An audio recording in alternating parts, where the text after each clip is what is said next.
मैं ब्रह्मा विष्णु महेश को ईश्वर नहीं मानूंगा, ना ही कभी उनकी पूजा करूंगा।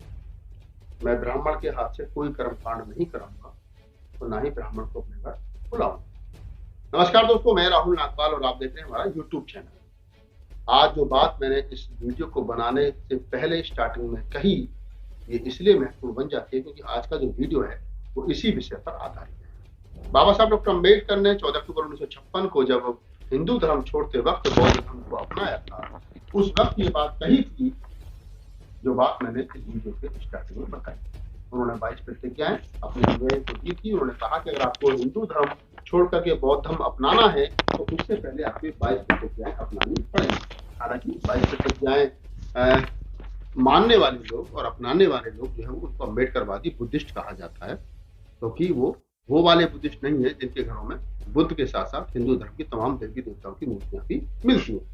अब आप विचार करिए कि जिस अम्बेडकर ने अपने पूरे जीवन में कभी हिंदू धर्म को नहीं माना हो और हिंदू धर्म के खिलाफ या हिंदू धर्म की बुराइयों के खिलाफ वो ताउम्र लड़ते रहे, आज उन्हीं डॉक्टर अम्बेडकर के मूर्ति के सामने हिंदू धर्म के देवी देवताओं को बिठा दिया जाए तो फिर कैसा लगेगा।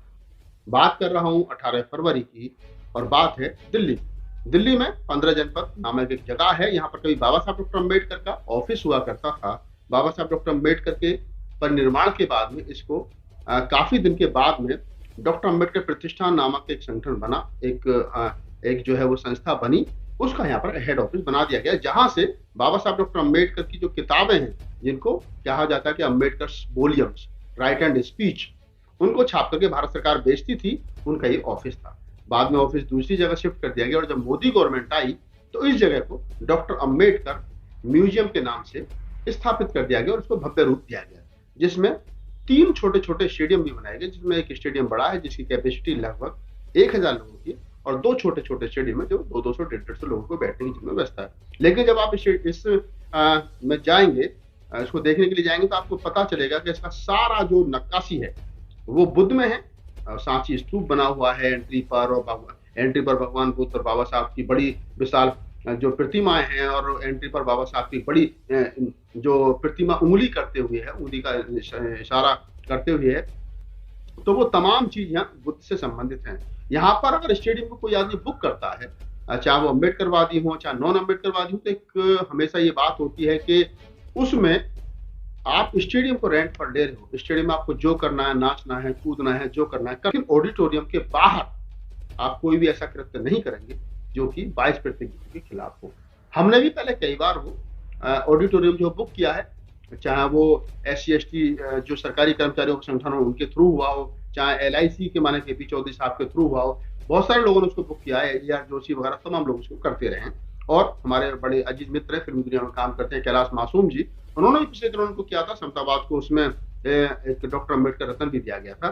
तो हालांकि अमरो जनता ने जी वहां नहीं पहुंचे थे, मैं खुद उसको लेकर के आया था वहां से, तो वो हमेशा यूज होता रहा है, लेकिन बाहर कोई एक्टिविटी नहीं होती। इस बार जो मैंने स्टार्टिंग में कहा कि मैं ब्रह्मा विष्णु महेश को ईश्वर नहीं मानूंगा, ना उनकी पूजा करूंगा, ये बात मैं इसलिए कह रहा हूं कि बाबा साहब डॉक्टर अम्बेडकर के उस पवित्र स्थल पर बाबा साहब डॉक्टर अम्बेडकर की प्रतिमा के सामने शिवलिंग बनाया गया फूलों से। चलिए, हमने शिवलिंग पर तो मैंने ये भी कहा कि ठीक है, कोई दिक्कत नहीं है, क्योंकि वो जहाँ बाबा साहब की स्टेचू है और उस स्टेचू में जहाँ बाबा साहब का बूट है यानी जूता है, उससे भी नीचा शिवलिंग, तो हमें कोई दिक्कत है नहीं। लेकिन अब आप उसका पूरा नजारा देखिए कि नजारा है क्या। नजारा ये है, तो नजारा ये है, और आपने जो है वो नजारा देख लिया होगा। मेरा कहने का मतलब सीधा सीधा ये है कि बाबा साहब डॉक्टर अम्बेडकर के उस पवित्र स्थान का, जहां बाबा साहब डॉक्टर अम्बेडकर ने अपने जीवन के अनेकों साल बिताए, आज उस जगह का भगवाकरण कर दिया गया। एंट्री पर घंटे लटका दिए गए, उसकी एंट्री को ऐसा बना दिया गया जैसे सोमनाथ का मंदिर हो, उसमें रेड कॉर्पेट डाल करके वहां पर सारा आपका हिंदू ही खड़ा कर दिया गया। सवाल ये नहीं कि उस पर हिंदू खड़ा कर दिया गया, सवाल ये है कि जो विकास त्रिवेदी नाम का जो वहाँ का डायरेक्टर है, जो हमेशा से ये दुहाई देता है कि सर ये बाबा साहब की पवित्र स्थल ही है, हमने आपको ऑडिटोरियम आपने बुक किया है, आप यहाँ जो मर्जी करें, लेकिन उसके अलावा आप कुछ नहीं कर सकते हो।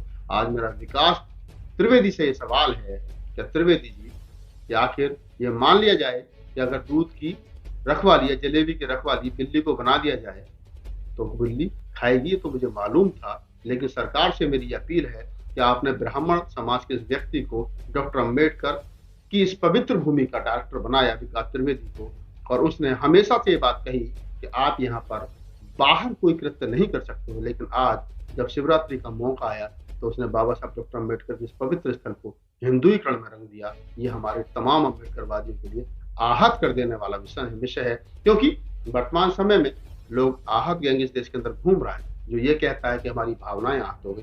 राहुल नागपाल कहीं कुछ बोल दे, तमाम SC ST OBC के जो एक्टिविस्ट है कहीं कुछ बोल आए तो उनकी भावनाएं आहत हो जाती हैं। आज हमारी भावनाएं आहत हैं, और वो इसलिए आहत हैं कि हमारे पूर्वज, हमारे पुरखे बाबा साहब डॉक्टर अम्बेडकर की उस पवित्र स्थल को हिंदूकरण करने की कोशिश की गई। आप सोचिए कि जिस मुल्क के अंदर हिंदू धर्म के खिलाफ, पहले तो हिंदू धर्म नाम की कोई चीज है नहीं, लेकिन जो भी सनातनी है, अपने आप को जो सनातनी कहते हैं, उनके धर्म ग्रंथों के खिलाफ, उनकी उन उपन्यासों के खिलाफ कोई कुछ बोल देता है, यानी सच बोल देता है, तो उनकी भावनाएं आहत हो जाती है। हमारे साथी मनोज अंतानी जी हैं सीतापुर में। जैसा आपको मालूम है, तमाम मुल्क के लोगों को ये मालूम है कि वहां पर बुद्ध कथा हो रही थी, और बुद्ध कथा से प्रभावित होकर के लोगों ने अपने घरों से देवी देवताओं को विसर्जित कर दिया। इसमें मनोज अंतानी जी के ऊपर भी FIR की। अब आप समझिए कि इनकी भावना तो भावना है, हमारे मनोज अंतानी जी पर FIR हो जाती है। अगर कहीं भाषण देकर के लक्ष्मण यादव आ जाते तो उन पर FIR हो जाती है। मैं पिहानी में भाषण दे करके चला आता हूँ तो मेरे खिलाफ बजरंग दल के लोग पहुंच जाते हैं कि राहुल नागपाल बोल करके गया है कि इनके धर्म ग्रंथों को बम से उड़ा देना चाहिए। अगर आपकी भावना इतनी नाजुक है तो कम से कम आप ये भी समझिए कि हमारी भावनाएं भी भावनाएं हैं। आपने बाबा साहब डॉक्टर अम्बेडकर के सामने जो शिवलिंग बनाया है उससे हमारी भावनाएं आहत हुई हैं, और हम ये कहना चाहते हैं कि आप जो उसके ऑर्गेनाइजर हैं वो माफी मांगे, और नहीं मांगेंगे तो इस पर कानूनी कार्रवाई की जाएगी। और हमारे हस्बैंड इंडिया नामक एक संगठन है जो दिल्ली में लंबे समय से काम कर रहा है, विजय बौद्ध जी, उनकी जो टीम है, मोनिका सिंह जो उनकी लीगल एडवाइजर है, उन्होंने इस पर कार्रवाई शुरू कर दी है, और हम चाहते हैं कि इस पर कार्रवाई हो ताकि देश के मनुवादियों को ये पता चले कि बाबा साहब की असली संतानें भी जिंदा हैं जो बाबा साहब का भगवाकरण नहीं होते। इस विषय पर जो हस्बैंड इंडिया नामक संगठन है उसकी जो लीगल पर्सन है एडवोकेट मोनिका सिंह, उन्होंने मीडिया से मुखातिब होते हुए कुछ बातें कही, आप वो भी देख लीजिए। सबसे पहले तो सभी प्रबुद्ध साथियों को जय भीम, नमो बुद्धाय। आज 27 फरवरी 2023 को हम यहाँ पार्लियामेंट स्ट्रीट थाने में आए हैं। डॉक्टर अंबेडकर इंटरनेशनल सेंटर के जो डायरेक्टर हैं मिस्टर विकास त्रिवेदी, और एक सिद्धि ऑर्गेनाइजेशन है उसके अगेंस्ट में कंप्लेंट देने। मैं सभी के संज्ञान में ये लाना चाहूँगी कि 18 फरवरी 2023 शिवरात्रि के दिन डॉक्टर अंबेडकर इंटरनेशनल सेंटर पर एक ऐसी एक्टिविटी हुई जिससे सारा अंबेडकर समाज, सारा बहुजन समाज का दिल दहल गया, क्योंकि इससे बड़ी बेइज्जती और कोई नहीं हो सकती है। बाबा साहब की जो आइडियोलॉजी थी कि वो हिंदू धर्म को नहीं मानेंगे, हिंदू देवी देवताओं की पूजा नहीं करेंगे, इस आइडियोलॉजी के बावजूद भी मिस्टर विकास त्रिवेदी की परमिशन के तहत सिद्धि फाउंडेशन ने एक प्रोग्राम ऑर्गेनाइज़ किया, और उस प्रोग्राम में डॉक्टर अंबेडकर बाबा साहब की मूर्ति के ठीक सामने नीचे शिवलिंग की स्थापना की गई। शिवलिंग की स्थापना की गई, प्रॉपर एक पूजा पाठ अनुष्ठान किया गया, जो कि हम अम्बेडकर के जो विजन्स हैं, जो मान्यताएं हैं, उसके बिल्कुल खिलाफ है। तो मैं इस बात का पुरजोर विरोध करती हूँ। इसी के खिलाफ हमने कंप्लेंट आज पार्लियामेंट स्ट्रीट के थाने में दिया है, और हम उम्मीद करते हैं कि ज़रूरी कार्रवाई की जाएगी। अगर कार्रवाई नहीं होती है तो हम फिर बड़ा प्रोटेस्ट करेंगे और इसके अगेंस्ट में बात करेंगे। आपको लगता है कि साजिश है? जी बिल्कुल ये साजिश है, क्योंकि 2024 में चुनाव आ रहे हैं। ये लोग चाहते हैं कि हम लोग भटक जाएं, हम लोग अपने रास्ते पर ना रहें, और इसके लिए हमें हमारे समाज को भड़काने वाली एक्टिविटी कर रहे हैं। लेकिन हम ऐसा कुछ नहीं करेंगे। हम अपनी सारी जो भी हमारी प्रोसीडिंग्स हैं, लीगल कार्रवाई हैं, वो हम शांतिप्रिय तरीके से करेंगे। अगर ये लोग कार्रवाई नहीं करते हैं, ये लोग विकास त्रिवेदी को गिरफ्तार नहीं करते हैं, तो फिर हम अपना प्रोटेस्ट करेंगे। हस्बैंड इंडिया के राष्ट्रीय अध्यक्ष विजय बौद्ध जी ने भी मीडिया से मुखातिब होकर के अपनी बात कही है। दरअसल सरकार की नाक के नीचे जो कार्य हो रहा है, जो हमारे जो मंत्री हैं रामदास अठावले जी जो है, वो भी ऊँपों में रहते हैं। हम लोग उनसे मिलते हैं, वो लेटर लिखते हैं, उसके बावजूद भी जो है विकास त्रिवेदी जी के पीछे जो शक्तियां हैं वो कहीं ना कहीं रामदास अठावले जी की भी बात नहीं मानती। मैं तो ये कहूँगा ये हमारे जो मंत्री हैं देवेंद्र कुमार जी जो है वो उनकी बात नहीं मानते। हमारे लोगों की तो सिर्फ जो है वो खाना पूर्ति की जा रही है, मुझे ऐसा लगता है। और आपके सामने तो अब तो कोई प्रत्यक्ष को प्रमाण की जरूरत है ही नहीं कि जिस आइडियोलॉजी का विरोध जो है बाबा साहब जो है तमाम उम्र करते रहे, उसी आइडियोलॉजी को जो है बाबा साहब के सामने लाके स्थापित कर दिया। ये कहीं ना कहीं जो है बाबा साहब के जो है बाबा साहब की शिक्षाओं को जो है ना ये दरकिनार कर रहे हैं, इनको ऐसा लगता है। हाँ, ये साजिश है, प्रॉपर साजिश है।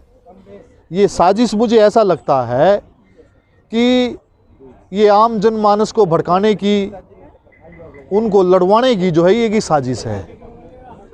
और जिस तरीके से जो है बाबा साहब के अनुयायी काम कर रहे हैं, आपने देखा कि बहुत सिस्टमेटिकली तरीके से जो है, बहुत पिछले 9 दिन बीत जाने के बावजूद भी जो है विकास त्रिवेदी जी जो है कोई आश्वस्त जो ना जवाब नहीं दे पा रहे हैं। हम लोगों ने उनको फ़ोन भी किया, लीगल सेल के जो चेयरमैन हैं एडवोकेट मोनिका सिंह जी, चंद्रगुप्त मौर्य जी, नागेंद्र को सैनी जी, हमारे बहुत सारे साथी जो बाकायदा मिलने भी गए, वो मिलना नहीं चाहते, पहली तो बात। दूसरा ये कि वो एक बाबा साहब के मंत्रालय में बैठ के, बाबा साहब के संस्थान में बैठ के जो है बाबा साहब की विचारधारा का विरोध करते हैं, बाबा साहब का अपमान करते हैं, और वो क्या सोचते हैं कि भी हमारा कुछ नहीं होगा, वो इस बुलावे में ना रहे। मैं चलते चलते आप लोगों से यही बात कहूंगा, इस वीडियो को बनाने का हमारा उद्देश्य सिर्फ इतना भर था कि इस देश के तमाम करोड़ों जो अनुयायी हैं बाबा साहब डॉक्टर अम्बेडकर के, उनके पता चल सके कि वर्तमान में जो सरकारें रूल कर रही है वो बाबा साहब डॉक्टर अम्बेडकर का किस तरीके से हिंदुईकरण करने में लगी हैं।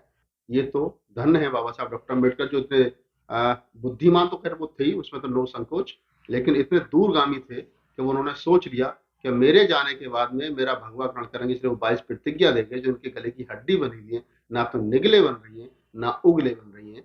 और ये 22 प्रतिज्ञाओं का ही है कि आज बाबा साहब को मैं बैठ करके चर्चा करूँ। अगर आपको हमारा वीडियो अच्छा लगे तो उसको लाइक कीजिए, शेयर कीजिए, कमेंट्स कीजिए। नए हो तो हमारे यूट्यूब चैनल को सब्सक्राइब कीजिए, फेसबुक पेज पर देख रहे हो तो फॉलो कीजिए।